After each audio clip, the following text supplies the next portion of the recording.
Tristan Gray. The name echoed through the city's high-rises and exclusive clubs. A man everyone admired, a man everyone envied.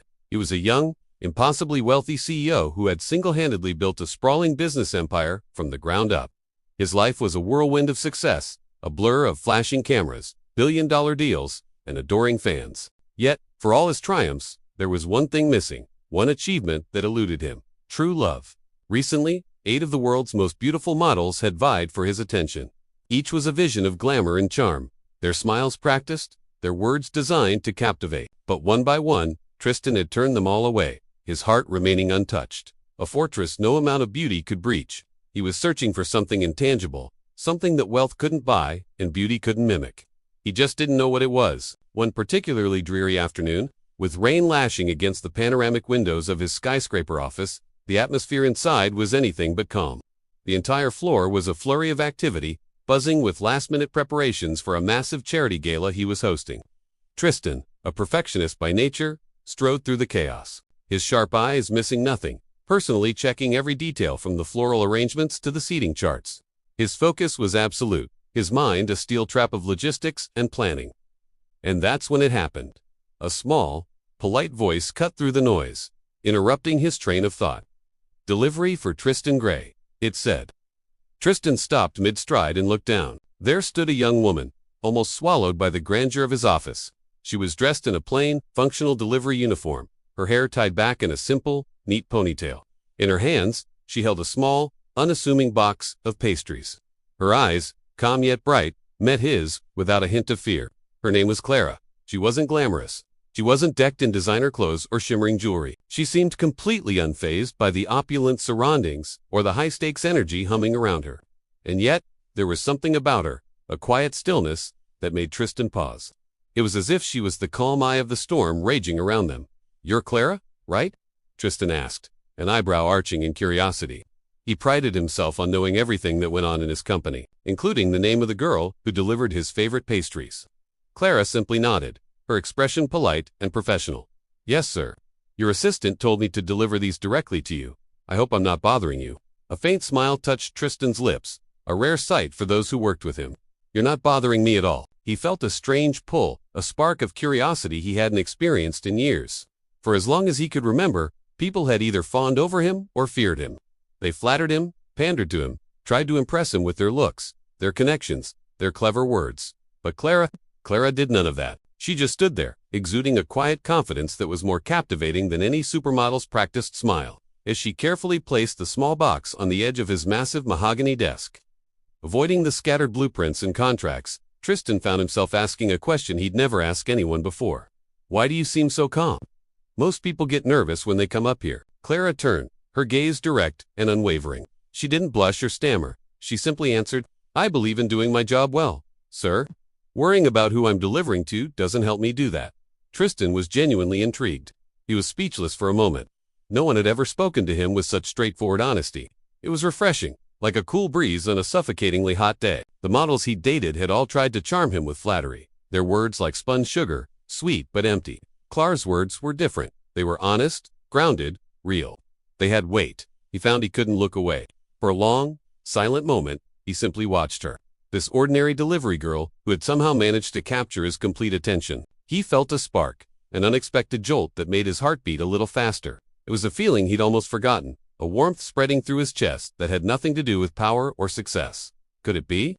Could this unassuming woman, with her quiet strength and simple uniform, be the one to finally break through his carefully constructed walls? Before he could find the words to ask her to stay, to ask her anything else, Clara gave a small, respectful nod and began to turn away, her task completed. "Have a good day, sir." Tristan hesitated. An unusual, unfamiliar feeling stirred inside him, a sense of urgency, a fear of missing an opportunity. He was Tristan Gray, a man who never hesitated. But in that moment, he was frozen, watching her walk away. The images of the 8 beautiful models, their glamorous faces and perfect figures, faded from his mind like old photographs. They seemed hollow, distant, irrelevant. All he could think about was Clara, her calm eyes, her simple honesty, and the strange, undeniable pull she had over him. And so, on that rainy afternoon, in the heart of a bustling, chaotic office, a story began. It wasn't a story of wealth or fame, but a quiet, unexpected story of 2 worlds colliding. A story that nobody, least of all Tristan Gray himself, could ever have predicted. The charity gala, the business deals, the entire empire he had built, it all seemed to fade into the background. A new chapter was about to be written. The next morning, Tristan sat in his office, but something felt different. He tried focusing on his work, but his mind kept replaying his encounter with Claire, the calm delivery girl with honest eyes. It bothered him, because he couldn't explain this sudden interest. Tristan Gray was a man who never let emotions distract him. But today, he found himself wanting answers. Who was Clara? Why did she stand out when 8 stunning models did not? Before he could get lost in his thoughts, his assistant, Olivia, entered with a folder. "Sir, the charity event checklist," she said, then paused. She noticed Tristan staring blankly at the wall. "You seem lost." Tristan cleared his throat, snapping back to reality. "Do you know anything about that delivery girl?" "Clara." Olivia raised her eyebrows, surprised. "The pastry delivery girl?" "Not much. She delivers here often. Seems hardworking. Very polite." Tristan simply nodded, pretending it was just a casual question. But inside, he felt a pull he couldn't ignore. Later that day, as rain tapped against the office windows again, Claire returned with another delivery. She didn't expect Tristan to notice her, but the moment she stepped inside, she saw him walking directly toward her. "You again," Tristan said with a small, unexpected smile. "Do you always deliver here?" Clara blinked, a little confused by the attention. Yes. It's part of my regular route." Tristan watched her quietly, trying to pinpoint what made her so different. She had no fancy clothes, no heavy makeup, no air of arrogance. Just a simple, grounded confidence. "Did you like the pastries?" Clara finally asked, trying to break the heavy silence. "They were good," Tristan replied, "but I wanted to thank you. Not everyone speaks so honestly with me." Clara gave a small, genuine laugh. "I didn't really say anything special." "You did," Tristan insisted gently. "Most people try to impress me. You didn't." Clara was speechless. She just looked at him, surprised that this famous CEO was talking to her like this, as an equal. Before she could find the words to respond, a loud voice echoed from the hallway. It was Isabella, one of the models Tristan had rejected the day before. She strode in on towering heels, a sharp, practiced smile on her face. "Tristan, I just had to come see you," she said sweetly. Then her eyes landed on Clara. Her smile vanished instantly. "Who is she?" Clara instinctively took a step back, feeling the sudden tension in the room. Tristan noticed her discomfort. "She's here for work," he said, his voice turning cold. "Please don't interrupt." Isabella's eyes narrowed with disbelief. "You rejected 8 models, but you're taking the time to talk to a delivery girl?" Clara felt her cheeks burn with embarrassment, but Tristan's face hardened. "Isabella, I think you should leave." The model, stunned and furious, stormed out. Clara looked down at the floor. "I shouldn't cause trouble. I'll go." But Tristan stopped her with a gentle voice. "You didn't cause anything. Some people just don't understand respect." Clara looked up into his eyes again. This time, she saw something new, something warm, almost protective.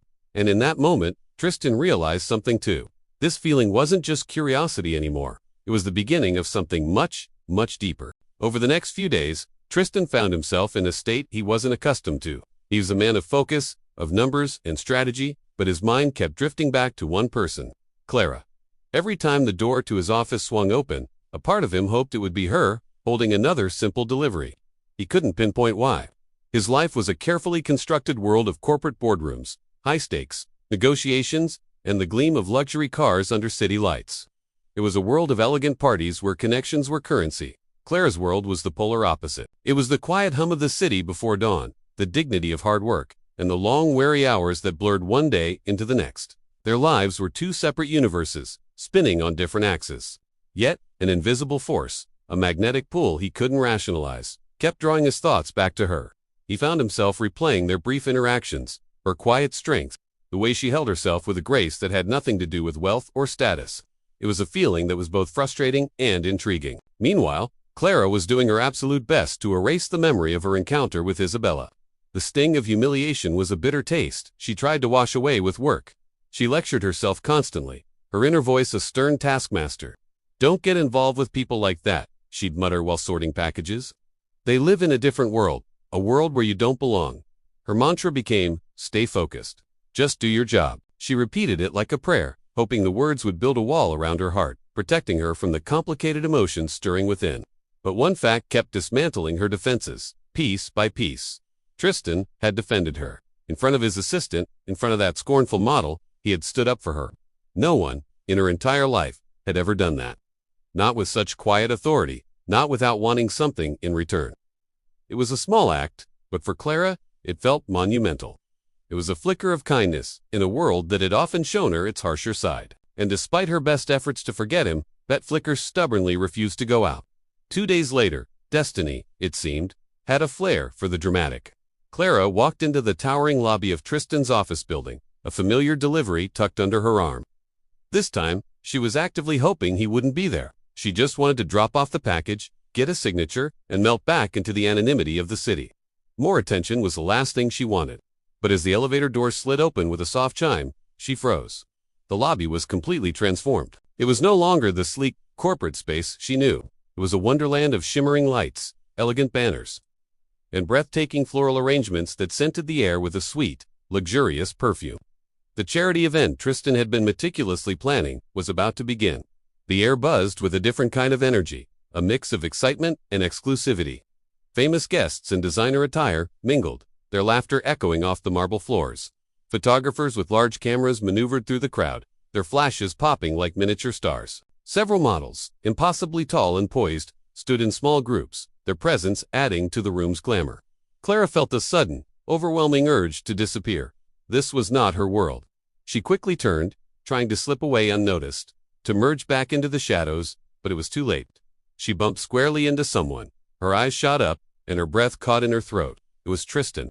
He looked surprised, but underneath the surprise was something else, something she couldn't mistake. Genuine happiness. A warm, unguarded smile spread across his face, reaching his eyes.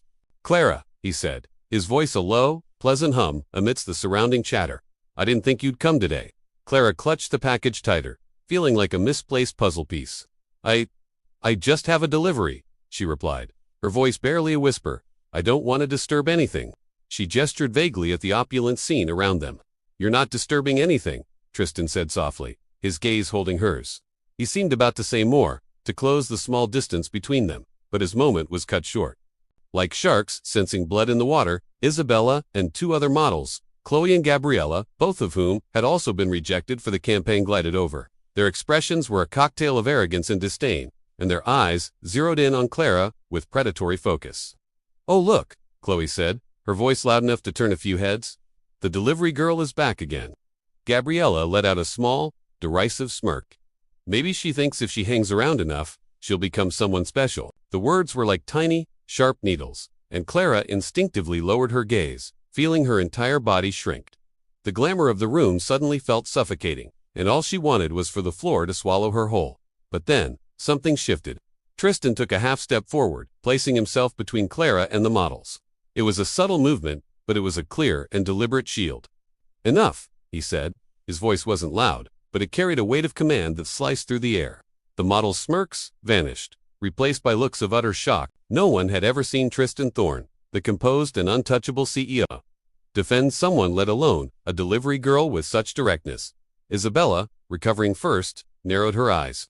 "So," she scoffed, a venomous edge to her tone, "she really does mean something to you, doesn't she?" It was a challenge, thrown down in the middle of his own event. Tristan didn't answer her. He simply held her gaze, his silence more powerful than any words could have been.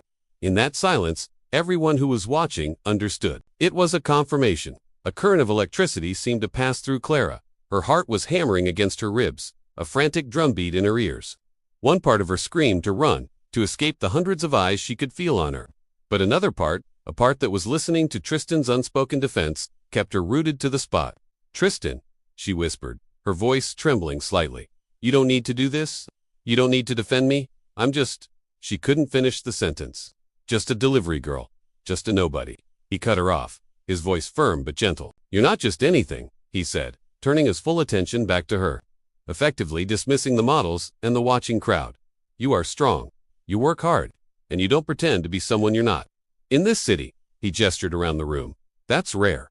That's more valuable than any of this." Clara's chest tightened, a wave of emotion so powerful it almost stole her breath. No one had ever truly seen her. They saw her uniform, her job, her social status. But he saw her. Before she could find the words to respond, Olivia, his ever-efficient assistant, appeared at his side. "Sir, the event is about to begin. The guests are waiting for your opening remarks." Tristan gave Olivier a brief, professional nod, his focus unwavering.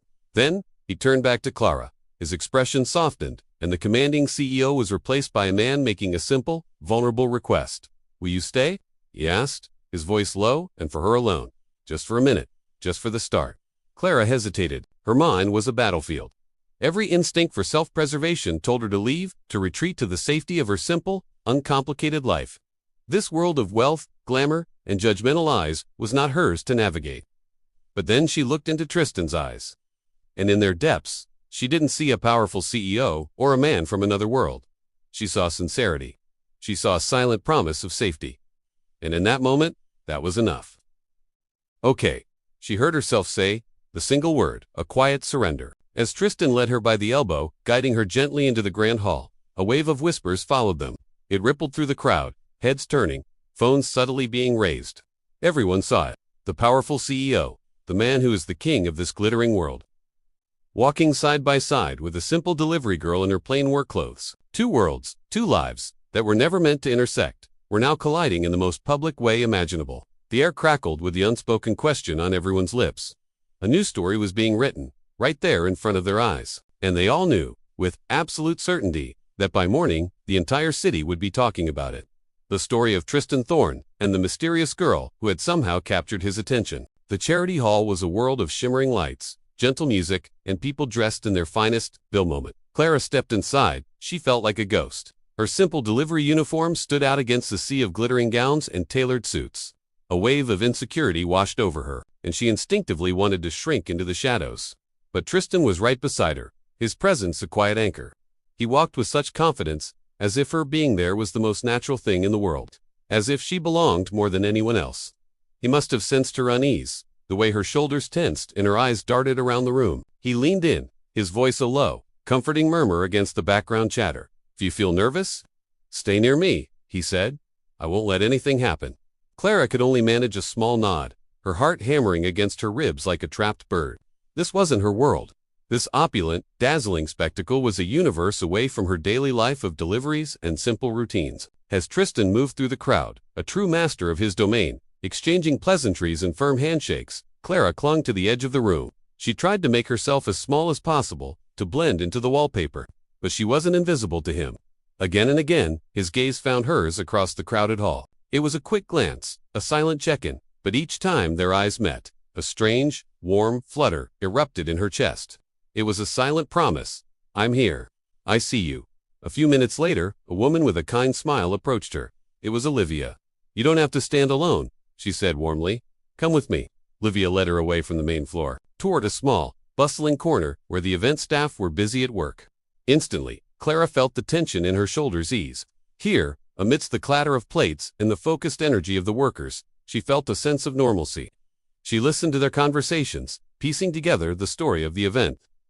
Learning about Tristan's dedication to helping underprivileged children, a new image of him began to form in her mind, one that contradicted the cold, ruthless businessman persona she had always heard about.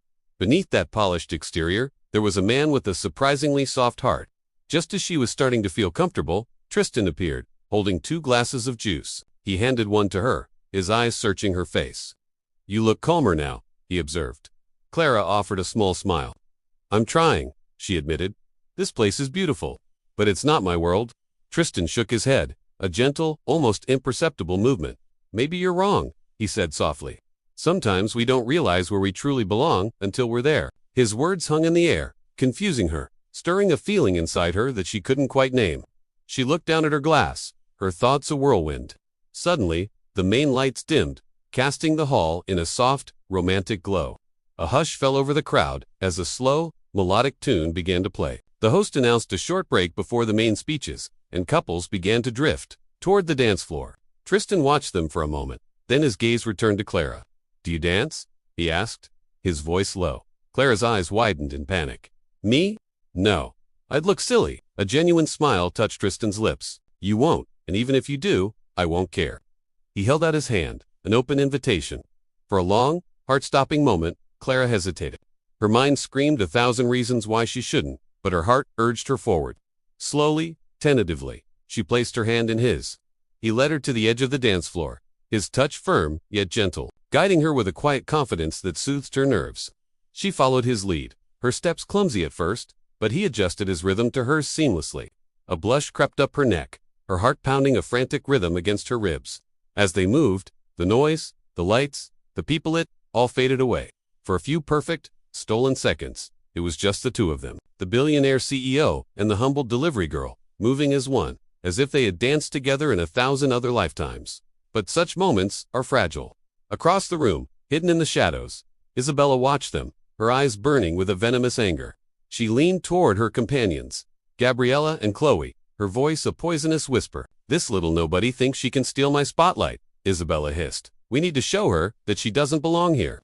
The other models nodded in agreement, their faces masks of pure jealousy. Clara, lost in her own small world with Tristan, had no idea that a storm was gathering. Trouble was brewing, and this time, it wouldn't be a simple snide remark or a jealous glare. It would be something designed to break her completely. The night wore on, filled with soft music and the murmur of happy conversations. But Clara's heart was still hammering from her dance with Tristan. She had never felt a connection so deep, so instant, especially with someone like him. Every glance from Tristan sent a wave of warmth through her, a feeling she couldn't quite name but desperately wanted to hold on to. But even in this dreamlike moment, a storm was brewing in the shadows. Isabella, Chloe, and Gabriella had gathered in a dim corner of the grand hall, their faces twisted with jealousy and rage. "She completely embarrassed us," Isabella hissed, her voice low and venomous. "Does she really think she can just waltz in here and steal Tristan away?" Chloe added, her arms crossed tightly. "We have to put her in her place," Gabriella whispered, a cruel glint in her eye, something she'll never recover from. A wicked, triumphant smile spread across Isabella's face. "Ooh, I know exactly what to do." Meanwhile, near the lavish food displays, Clara stepped away from the bustling crowd, trying to catch her breath. The evening felt like a fairy tale, but a nagging voice in her mind warned her it was too good to be true. She couldn't shake the feeling that she was an imposter in Tristan's glittering world of wealth and status. Clara, a soft voice, called her name. She turned to see Tristan approaching, his presence immediately calming. Even in the soft, low light, his eyes were kind and gentle. "Are you all right? You seem a little worried." Claire managed a small, hesitant shake of her head. I feel out of place here.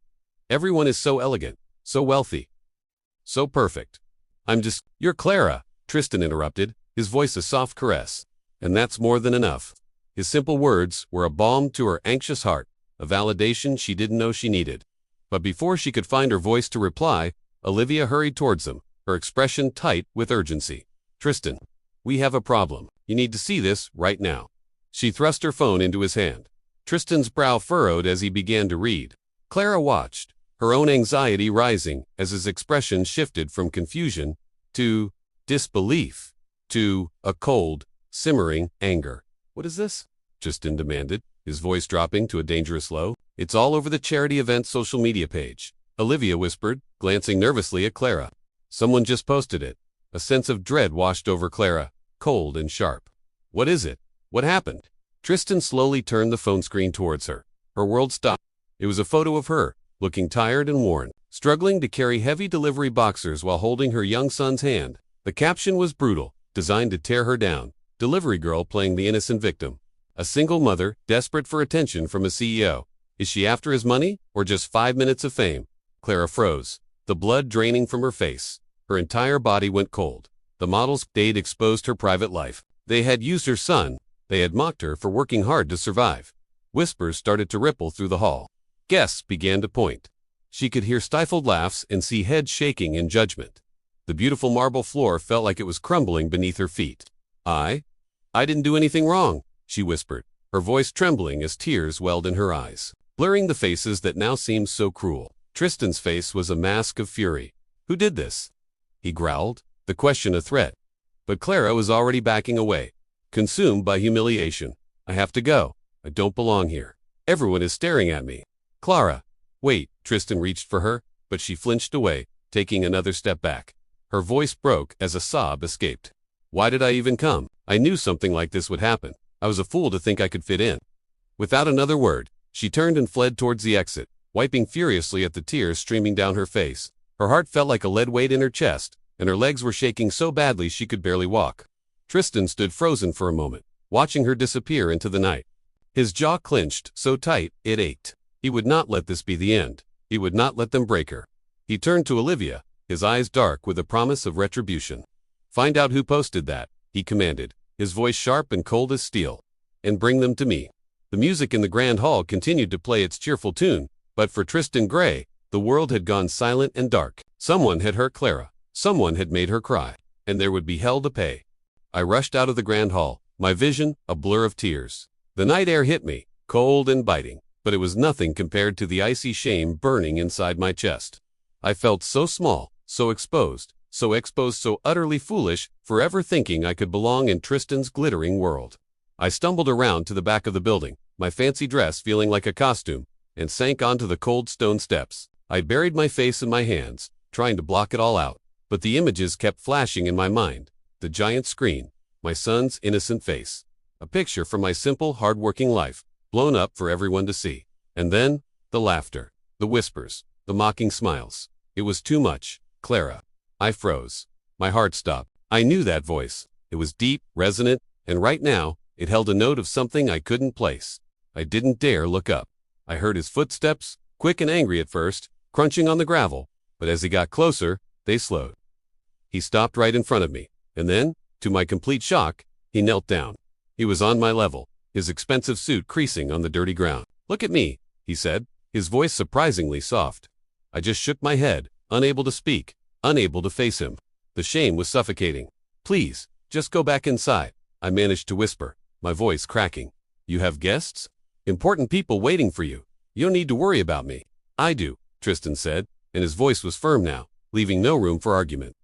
"More than you think." Slowly, hesitantly, I lowered my hands and lifted my gaze. In the dim light filtering from a nearby window, his face was a mask of genuine worry. It was an expression I'd never seen before. Not from him, not from anyone. It was raw and real. "Tristan," I whispered, the sound barely audible. "Why did they do this? Why would they post that picture? It's my son. It's my life. I work so hard. I don't pretend to be something I'm not. I never wanted any of this attention." A flicker of pure rage crossed his eyes. "Because they're jealous?" he said, his voice low and tight. "Because they saw what I didn't want to admit to myself." "You affect me, Clara. You make me feel things I haven't felt in years." My heart did a strange little flip-flop. I didn't mean to cause any problems for you." "You didn't," he insisted. He reached out, and his thumb gently, so gently, wiped the tear from my cheek. His touch was warm against my cold skin. "They did, and I will not let them hurt you." Before I could even process his words, before I could figure out what they meant, a figure appeared in the doorway behind us. It was Olivia, Tristan's ever-efficient assistant. "Sir," she said, her tone professional but strained. "We found out who posted the picture. It was Isabella and the others." Tristan's jaw tightened. He stood up in one fluid motion, and the warmth in his expression vanished, replaced by an arctic chill. He looked like a king about to pass judgment. "Bring them to the private lounge." "Now?" Olivia nodded once and disappeared back inside. I looked up at him, my own fear bubbling up again. "Tristan, don't. Please don't make this worse. Just let it go." He shook his head, his gaze locked on mine. "Clara, listen to me. What they did wasn't just a prank. It was cruel. They used your child, your life, to try and humiliate you. You are strong, you are a good mother, you work harder than anyone I know, and you do not deserve this." I took a shaky breath, feeling the fight drain out of me. "I'm just a delivery girl. And I'm a CEO. Tristan countered immediately. "But that doesn't make me better than you. It just makes my world louder and a lot less honest. You're real. You're everything I didn't know I needed." My eyes widened. His words were a balm on my wounded pride, a confusing, comforting melody in the chaos of my thoughts. I was moved and utterly bewildered. A moment later, Olivia's voice echoed from the doorway. "Sir, they're waiting." Tristan turned to me, his expression softening once more. He gently touched my hand. "Come with me. I want you there." I hesitated, pulling back slightly.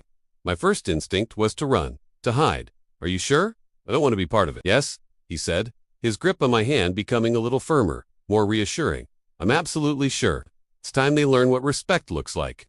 Together, we walked back towards the imposing doors of the building. The long hallway was eerily silent, our footsteps the only sound echoing off the marble floors. I still felt a knot of nervousness tightening in my stomach, but with Tristan walking beside me, his presence a solid, protective shield, I felt a flicker of bravery I didn't know I possessed. As we neared the private lounge, I could see them through the frosted glass panel in the door. Isabella, Chloe, and Gabriella. They were shifting uncomfortably, their earlier smug confidence completely gone. They looked like cornered animals. Tristan didn't hesitate. He pushed the door open and stepped inside, his hand still lightly on my arm, guiding me in with him. The three of them snapped to attention, their eyes wide with fear as they looked at him. But then, their gazes shifted to me, standing beside him. And for the first time that night, for the first time in a very long time, I felt something powerful surge through me. I wasn't just a delivery girl who'd been humiliated. I wasn't a victim cowering in the shadows. I was standing next to the most powerful man in the room, and he was standing with me.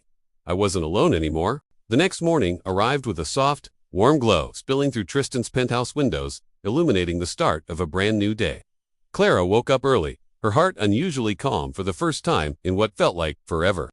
She felt a gentle peace settle over her, a quiet understanding that whatever happened next, whatever the day held, it would undoubtedly change her life forever. Tristan had asked her to come to his private office at 10 in the morning.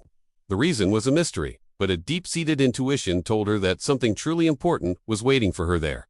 Clara dressed simply, true to her nature. She chose a light blue shirt that mirrored the clear sky outside, a pair of clean, comfortable jeans, and the small, delicate necklace that Lily had given her a constant, precious reminder of her daughter's love. Standing before the mirror, she took a steadying breath, her reflection looking back with a newfound resolve. "Stay strong," she whispered to herself, a quiet mantra of courage. Then, she reached for Lily's small hand, their fingers intertwining, and together, they left the apartment, ready to face whatever came their way.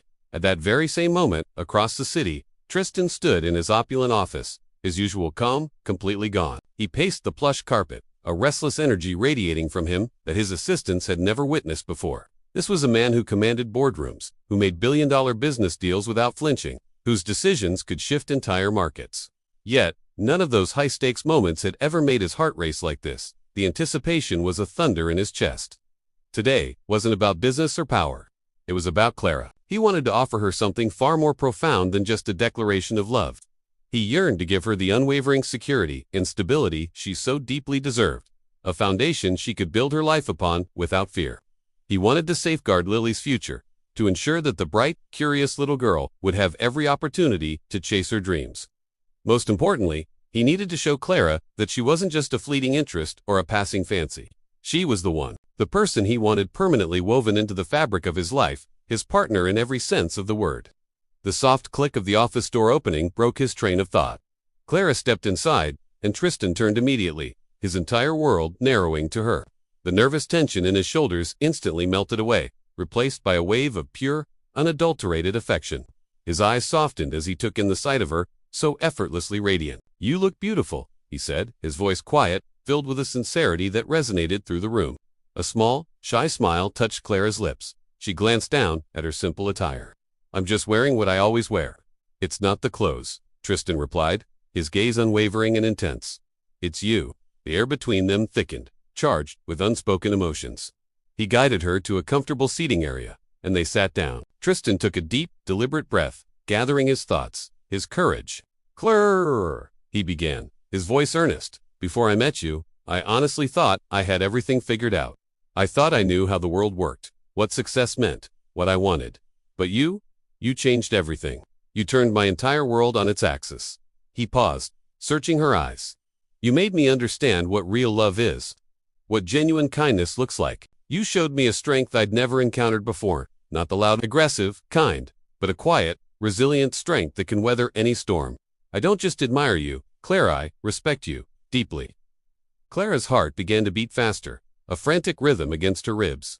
She could feel the weight of his words, the gravity of the moment pressing in on her. "Tristan, what are you trying to say?" she asked, her voice barely a whisper. Instead of answering directly, Tristan stood up and walked with purpose to his large mahogany desk. He opened a small, unassuming drawer and pulled out a neatly prepared, crisp white envelope. Returning to her, he placed it gently on the table in front of her. Clara looked from the envelope to his face, her expression a mixture of confusion and apprehension. "What is this?" she asked softly, her fingers hesitating to touch it. "It's a scholarship for Lily," Tristan said, his voice steady and warm. "Full education support. From her current school, all the way through college, everything. I want her to have the future she deserves, without any limits, without any worries." Clara's eyes immediately filled with tears. The generosity of the gesture, the sheer thoughtfulness behind it, was overwhelming. This wasn't just money, It was a promise. It was security for her daughter, the one thing she had fought so hard to provide. I don't know what to say, she stammered, the words catching in her throat as a tear escaped and traced a path down her cheek. Just then, Tristan moved, lowering himself to one knee in front of her. The world seemed to slow down, every sound fading into the background. And this, he continued, his voice softer now, more vulnerable than she had ever heard it, is something only you can answer.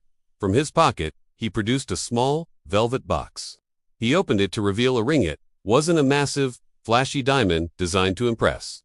It was gently elegant, tasteful, and beautiful in its simplicity, perfectly reflecting the woman it was intended for.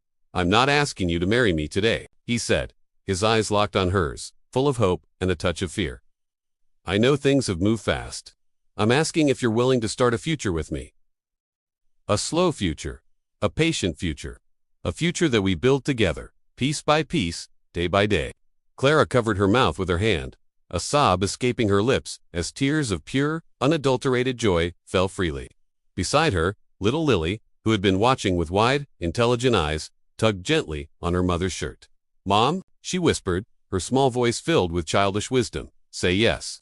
Clara's gaze shifted from her daughter back to Tristan, this incredible man who had the entire world at his fingertips, but who was kneeling before her, choosing their little family. All the pain, the struggle, the fear she had carried for so long, it all washed away in that single, perfect moment. Yes, she said, her voice soft but clear, filled with all the love and hope in her heart. Yes, I want that future too. A brilliant, genuine smile broke across Tristan's face for the first time in days, lighting up his features and reaching his eyes. He carefully took the ring and slipped it onto her finger, a perfect fit. Then, he rose and pulled her into a tight embrace, holding her as if he'd never let go. And in that moment, wrapped in his arms, with Lily safe by her side, all the struggles, all the doubts, and all the fear finally faded away into nothingness. Their new life had just begun. Thank you so much for following along with Clara and Tristan's journey. If their story touched your heart, please hit that like button and subscribe so you don't miss what comes next. See you in the next video.